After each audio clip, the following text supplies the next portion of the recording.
मेरे YouTube channel पर आप सभी का बहुत बहुत स्वागत है। आज के इस वीडियो लेक्चर में हम जो टॉपिक कवर करने वाले हैं, रियलिज्म इन एजुकेशन, की शिक्षा में यथार्थवाद। तो रियलिज्म के बारे में हम क्या क्या जानने वाले हैं, उसका concept, principles, AIIMS, objective, curriculum, teaching methods, discipline, teacher, school, और लास्ट में हम जानेंगे कि आज के एजुकेशन में रियलिज्म का क्या कंट्रीब्यूशन रहा है। तो इन बातों पर आज के इस वीडियो लेक्चर में हम चर्चा करेंगे। तो हम स्टार्ट करते हैं। अगर हम रियलिज्म के कंसेप्ट की बात करते हैं, अवधारणा की बात करते हैं, तो ये लैटिन वर्ड रियलिस्ट से बना है, जिसका मतलब होता है रियल, कि वास्तविक। ठीक है। तो इसका मतलब क्या है कि रियलिज्म एक ऐसी फिलॉसफी है जो हमारा जो फिजिकल वर्ल्ड है, जो दुनिया हमें दिखती है, इसी को रियल मानता है। जबकि आइडियलिज्म में हमने क्या पढ़ा था कि आइडियलिज्म स्पिरिचुअल वर्ल्ड को रियल मानता है, लेकिन रियलिज्म जो फिजिकल वर्ल्ड है, जो मटेरियल वर्ल्ड है, जो हमें अपनी आंखों से दिखता है, इसी को सत्य मानता है। इसका मानना है कि जो दिखता है वही सही है, और जो नहीं दिखता उसको हम सही नहीं मान सकते। ठीक है। तो इसलिए इसके नाम से ही पता चल रहा है रियल, कि किसमें बिलीव करता है, जो रियल है, जो दिखता है।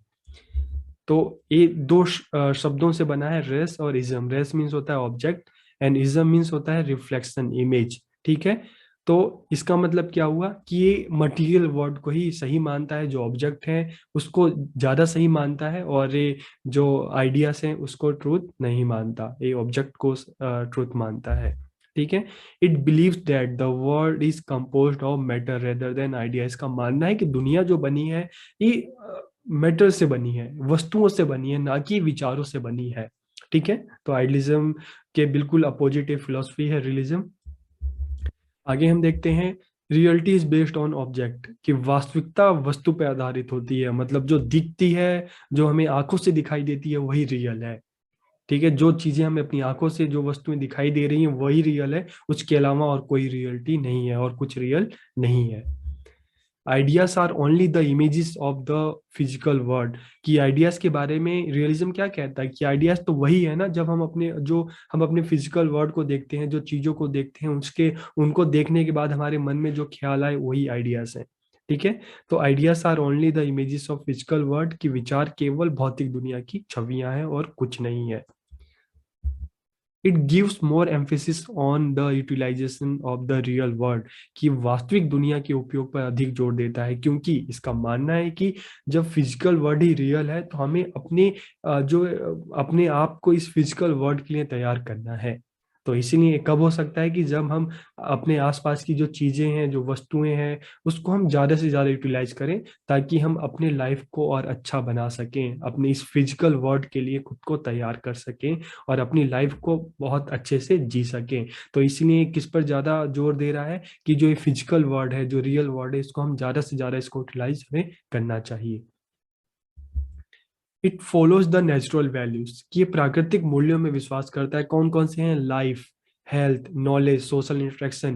कि लाइफ अच्छी हो, हम हेल्दी रहें, नॉलेज अच्छी हो, सोशल इंटरेक्शन होता रहे, ताकि हम अपनी जो लाइफ है, जो फिजिकल लाइफ है, इनके द्वारा ही तो हम अपनी फिजिकल लाइफ को अच्छा बना सकते हैं। तो इसलिए अगर हम अपने फिजिकल रियल वर्ल्ड की बात करते हैं, तो उसको अच्छा बेहतर बनाने के लिए ये चीजें जरूरी हैं, इसलिए नेचुरल वैल्यूज की बात करता है। ठीक है। many important aspect of realism are as old as idealism, कि जो रियलिज्म के बहुत सारे इंपॉर्टेंट एस्पेक्ट हैं, आइडियलिज्म जितने ही पुराने हैं। ठीक है। और इसको सबसे पहले किस फिलोसफर ने ये विचार दिया था? अरिस्टोटल, अरस्तु ने सबसे पहले इस तरह के विचार दिए थे रियलिज्म के। तो इसीलिए उनको फादर ऑफ रियलिज्म या यथार्थवाद का जनक भी कहा जाता है। लेकिन जब ओल्ड सोसाइटी की बात करते हैं, पुराने समय की बात करते हैं, तो उस समय लोग स्पिरिचुअल ज्यादा थे, स्पिरिचुअल वर्ल्ड में ज्यादा बिलीव करते थे। तो उस टाइम इस फिलॉसफी को इतनी जो पॉपुलैरिटी नहीं मिली। इसको पॉपुलैरिटी कब मिली? 19 सेंचुरी में, जब साइंटिफिक नॉलेज डेवलप हुई, साइंस एंड टेक्नोलॉजी का जो विकास हुआ, डेवलपमेंट हुआ, तो उस टाइम जाकर 19 सेंचुरी में ये जो रियलिज्म है, इसको पॉपुलैरिटी मिली, इस फिलॉसफी को। फिर इसके प्रिंसिपल्स की हम बात करते हैं, जिससे हमें ये सारा जो फिलॉसफी है क्लियर हो जाएगी, कि मटीरियल वर्ल्ड इज ट्रू, कि भौतिक जगत ही सत्य है, जो दिखता है वही सही है, उसके अलावा और कुछ सही नहीं है। Senses are the doors of knowledge. Idealism कहता है कि जो माइंड है वो नॉलेज का सोर्स है, लेकिन रियलिज्म किसको मानता है? जो सेंसेस है उसको सोर्स ऑफ नॉलेज मानता है। तो इसका मानना क्या है कि माइंड बिल्कुल खाली है, और नॉलेज माइंड में कैसे जाती है? वो सेंसेस के थ्रू जाती है। तो सेंसेस जो हमारे 5 सेंसेस हैं, ठीक है, यही जो है ये ज्ञान का द्वार है। Senses are the doors of knowledge, man is supreme. तो आइडियलिज्म और रियलिज्म में एक बात कॉमन है कि दोनों का मानना है कि मैन इज सुप्रीम, कि मनुष्य एक सर्वोच्च प्राणी है, दुनिया की सबसे बेहतरीन रचना है मनुष्य। Emphasis on experiment and observation, प्रयोग और अवलोकन पर ज्यादा जोर देता है। ठीक है, ये साइंटिफिक एजुकेशन को बढ़ावा देता है। ठीक है, साइंटिफिक एजुकेशन की बात करता है तो इसलिए किस पर ज्यादा जोर देता है? एक्सपेरिमेंट एंड ऑब्जर्वेशन पे, प्रयोग और अवलोकन पर ज्यादा जोर देता है। इंपॉर्टेंस ऑफ प्रेजेंट लाइफ, कि वर्तमान जीवन को ही महत्व देता है, क्योंकि फिजिकल वर्ल्ड में बिलीव करता है। तो ये वर्तमान जीवन की अभी हमारी जो लाइफ है इसको अच्छा बनाना ही हमारा गोल होना चाहिए, एम होना चाहिए। तो इंपॉर्टेंस ऑफ प्रेजेंट लाइफ, वर्तमान जीवन को महत्व देता है। Soul and God are figment of imagination, इसका मानना है कि आत्मा और ईश्वर कल्पना की उपज है और कुछ नहीं है, क्योंकि जो दिखता नहीं उसको हम सही नहीं मान सकते। तो इसलिए रियलिज्म कहता है कि आत्मा और गॉड ये सब कुछ नहीं होता, एक केवल हमारा एक ख्याल है और कुछ नहीं। The physical world is real, तो लास्ट में क्या है कि जो फिजिकल वर्ल्ड है यही रियल है, जो दिखता है वही सत्य है, उसके अलावा और कुछ सत्य नहीं है। इसलिए इसको हम क्या कहते हैं? रियलिज्म, यथार्थवाद। अब इसके एम्स एंड ऑब्जेक्टिव क्या है रियलिज्म के? Preparing the child for happy, real and successful life, कि बच्चों को किस लिए तैयार करना है? एक खुश, वास्तविक और सफल जीवन के लिए बच्चों को तैयार करना है।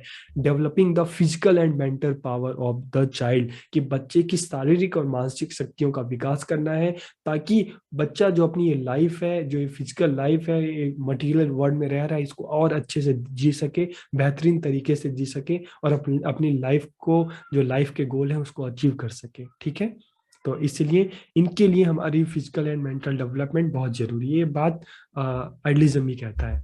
Developing and training of senses, कि नॉलेज जो है, senses are the door of knowledge, कि हमें सेंसेस के थ्रू ही नॉलेज मिल रही है। इसलिए बच्चों को जो भी सिखाया जाए, जो भी एजुकेशन दी जाए, उनके सेंसेस के थ्रू दी जाए। ठीक है, तो इसीलिए developing and training of senses, की इंद्रियों का विकास और प्रशिक्षण जरूरी है, क्योंकि यही डोर ऑफ नॉलेज है, यहीं से हमें नॉलेज मिलनी है।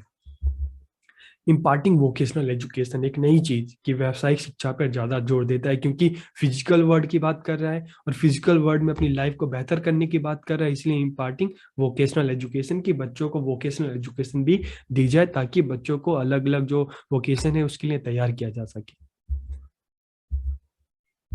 Understanding the material world through inquiry, कि अगर हमें अपने जो मटेरियल वर्ल्ड है, जो ये भौतिक दुनिया है, इसको अगर और अच्छे से जानना है, समझना है, तो इसके लिए क्या जरूरी है? जांच, जांच पड़ताल, इंक्वायरी। तो इसने साइंटिफिक सब्जेक्ट को ज़्यादा फोकस करता है, क्योंकि वो सारी की सारी इंक्वायरी, एक्सपेरिमेंट इस पे बेस होते हैं। तो इसलिए किस पर ज़्यादा जोर दे रहा है? इंक्वायरी, इंक्वायरी मेथड पे ज़्यादा जोर दे रहा है। और study of science and scientific methods, कि विज्ञान और वैज्ञानिक पद्धतियों का अध्ययन, इस पे क्यों जोर दे रहा है? क्योंकि इसके थ्रू हम अपने फिजिकल वर्ल्ड जो है इसको और अच्छे तरीके से जान सकते हैं। इसलिए साइंटिफिक जो मेथड्स हैं उस पर ज़्यादा जोर दे रहा है। और need to know the world in order to ensure survival and good life, कि अस्तित्व और अच्छे जीवन को सुनिश्चित करने के लिए दुनिया को जानने की आवश्यकता है। कि अगर हम अपने एग्जिस्टेंस को, ठीक है, और अपनी लाइफ को और अच्छा बनाना चाहते हैं, जीवन को और अच्छा बनाना चाहते हैं, अपने जो रियल जो ये वर्ल्ड है इसको और अच्छे से यूटिलाइज करना चाहते हैं, तो उसके लिए जरूरी है कि हम इस दुनिया को अच्छे से जाने। ठीक है, तो इसीलिए scientific study, scientific method, scientific subjects उस पर ज़्यादा फोकस करता है, ताकि हम अपनी इस फिजिकल जो वर्ल्ड है इसको अच्छे से जान सकें। Transmit culture and development, develop human nature, की संस्कृति का संचार और मानव स्वभाव का विकास करना। अब हम करिकुलम की बात करते हैं, तो आपको समझ में आ गया होगा, अगर बच्चों को फिजिकल वर्ल्ड के लिए तैयार करना है तो करिकुलम भी कुछ वैसा ही होना चाहिए। तो subject should be as per the utility and requirements, की जैसी बच्चों की सोसाइटी की नीड हो उसी के हिसाब से सब्जेक्ट्स होने चाहिए। ठीक है, subjects related to day life activity की दिन प्रतिदिन की गतिविधियों से संबंधित सब्जेक्ट होने चाहिए, कि सब्जेक्ट ऐसे हों जो हमारी डेली लाइफ में काम आ सके, ऐसे नहीं हो जो हम बस सीखें लेकिन उसका कोई यूज ना हो। तो इन्होंने क्या कहा कि subject related to day life activities, कि हमारे दिन प्रतिदिन की गतिविधियों से संबंधित विषय होने चाहिए। The main subject should B natural science, physical science, health, culture, physical exercise, maths, geography, history, astronomy. तो ये मेन सब्जेक्ट होने चाहिए, ठीक है, जिससे हम अपने फिजिकल वर्ल्ड को अच्छे से जान सकें। टीचिंग मेथड्स, तो किन किन टीचिंग मेथड्स की बात करता है? Emphasis on critical reasoning through observation, कि अवलोकन के माध्यम से आलोचनात्मक तर्क पर जोर देता है, कि देख कर सीखना, देखकर महसूस करना, चीजों को देखना और फिर उसके बाद एक कंक्लूजन पे पहुंचना। तो अवलोकन पर, ऑब्जर्वेशन पे ज्यादा जोर देता है। साइंटिफिक रिसर्च एंड डेवलपमेंट, वैज्ञानिक अनुसंधान और विकास पर ज्यादा जोर देता है, ठीक है। रेसिटेशन, एक्सपेरिमेंटेशन, डेमोस्ट्रेशन, एक्सरसाइजेस, की सस्वर पाठ, प्रयोग, प्रदर्शन, अभ्यास, इन चीजों पे ज्यादा फोकस कर रहा है, क्योंकि मेन ऑब्जेक्टिव ये है कि अपने फिजिकल वर्ल्ड को जानना, ताकि ये लाइफ को और बेहतर बनाया जा सके, इसलिए इन चीजों पर जोर देता है। तो इनके मेथड से ही पता चल रहा है कि इस तरह के मेथड है, ताकि बच्चा अपनी सोसाइटी को, अपने इस यूनिवर्स को, अपनी दुनिया को अच्छे से जान सके, ताकि अपनी लाइफ को बेहतर बना सके। Education should proceed from simple to complex and from concrete to abstract, कि शिक्षा को सरल से जटिल और ठोस से अमूर्त तक आगे बढ़ाना चाहिए। कि बच्चों को जो भी एजुकेशन दी जाए तो सबसे पहले उनको वो चीज बताई जाए, सिखाई जाए जो उनको आती है, और उसके बाद धीरे धीरे सिंपल से हम कह सकते हैं कि आसान से कठिन की तरफ बढ़ना चाहिए, ठीक है। इसलिए कभी भी बच्चों को हमें वो चीज पहले बताओ जो उनको आती है, और फिर धीरे धीरे हमें उस तरफ जाना चाहिए, सिंपल टू कॉम्प्लेक्स, ठीक है, ताकि बच्चे का इंटरेस्ट भी इस सब्जेक्ट में डेवलप हो सके और बच्चा चीजों को अच्छे से सीख सके। Education through direct indirect experience like field trips, lecture, film, TV, तो इस तरह से प्रत्यक्ष अप्रत्यक्ष अनुभव के माध्यम से ही बच्चों को शिक्षा देनी चाहिए। Learning is based on facts, analysis, questioning, कि जो भी बच्चों को सिखाया जाए वो फैक्ट्स पे होना चाहिए, विश्लेषण और पूछताछ, ताकि बच्चों की नॉलेज डेवलप हो सके। Mother tongue to be the medium of instruction, कि बच्चों को मातृभाषा में शिक्षा दी जाए। Children should be given positive rewards, कि बच्चे अच्छा करें तो उनको सकारात्मक पुरस्कार भी दिया जाना चाहिए। जैसे स्कूल्स में, कॉलेजेस में आप अच्छा करो किसी फील्ड में, किसी भी चीज में, तो आपको अवार्ड दिए जाते हैं। तो ये चीज जो बात की गई रियलिज्म में की गई। डिसिप्लिन किस तरह से होना चाहिए? तो सेल्फ डिसिप्लिन, स्व अनुशासन होना चाहिए। Opposing any form of corporal punishment, कि किसी भी तरह के फिजिकल पनिशमेंट को इन्होंने विरोध किया है। Believes in love and sympathy, प्रेम और सहानुभूति में विश्वास करते हैं, कि बच्चों को जो भी सिखाया जाए प्यार से और सिंपैथी के साथ सिखाया जाए, ठीक है। टीचर्स कैसे होने चाहिए? Introduce the student to the realities of life, कि टीचर ऐसे हो जो जीवन की वास्तविकताओं से बच्चों को परिचित कर सकें, इसके बारे में बता सकें, ठीक है, कि लाइफ की रियलिटीज क्या है, खुद को कैसे इस दुनिया के लिए तैयार करें हम। तो जो स्टूडेंट, जो टीचर ऐसे होने चाहिए कि जो लाइफ की जो रियलिटीज हैं इसके बारे में बच्चों को इससे इंट्रोड्यूस करवा सकें। Impart scientific knowledge in an easy and reflective way, कि वैज्ञानिक ज्ञान को आसान और प्रभावी तरीके से बच्चों को सिखा सके, बता सके, समझा सके, ठीक है। He is must have full mastery of the knowledge of present life, की जो प्रेजेंट लाइफ है उसकी पूरी नॉलेज उनको होनी चाहिए, ठीक है। He must be able to guide the student, कि वो इस काबिल हो कि अपने बच्चों को गाइड कर सके, ठीक है, उनका मार्गदर्शन कर सके, ठीक है। He must be able to correlate between utility in daily life and education, कि वो टीचर ऐसे हों कि जो एजुकेशन जो बच्चों को दे रहे हैं उनको उनकी डेली लाइफ से रिलेट कर सकें, ताकि बच्चा भी सीखे तो इंटरेस्ट के साथ सीखे, कि अच्छा जो मैं सीखूंगा मेरी लाइफ में काम आए। तो एजुकेशन को डेली लाइफ से रिलेट करके बच्चों को पढ़ा सके। He should teach subject in proper order, कि जो भी बच्चों को सिखाएं एक अच्छे तरीके से सिखाएं, एक प्रॉपर ऑर्डर में सिखाएं। She needs to find out the interest of the child and to teach accordingly, कि टीचर ऐसे होने चाहिए जो बच्चों का इंटरेस्ट पता लगा सके और उसके हिसाब से बच्चों को सिखाए। स्कूल्स कैसे होने चाहिए? School is the mirror of society. Realism कहता है स्कूल सोसाइटी का मिरर है। It present the real picture of society, कि विद्यालय समाज का दर्पण है और ये समाज की वास्तविक तस्वीर प्रस्तुत करता है। School organization would be based on the real needs of society, कि जो भी सोसाइटी की जरूरत हो उसी तरह से स्कूल, विद्यालय संगठन, स्कूल ऑर्गेनाइजेशन होना चाहिए और बच्चों की जरूरत के हिसाब से एजुकेशन बच्चों को दी जानी चाहिए। The opening of science classes in every school is a must, कि हर विद्यालय में विज्ञान की कक्षाएं होनी चाहिए ताकि बच्चा अपनी इस दुनिया को अच्छे से समझ सके। सपोर्ट को एजुकेशन, की सह शिक्षा को समर्थन करता है। रियलिज्म इन द क्लासरूम, और क्लासरूम में किस तरह से रियलिज्म को इम्प्लीमेंट किया जा सकता है? तो focus on the basis of reading, writing and arithmetic, कि पढ़ने लिखने और अंकगणित की मूल बातों पर ध्यान केंद्रित करना चाहिए। ठीक है।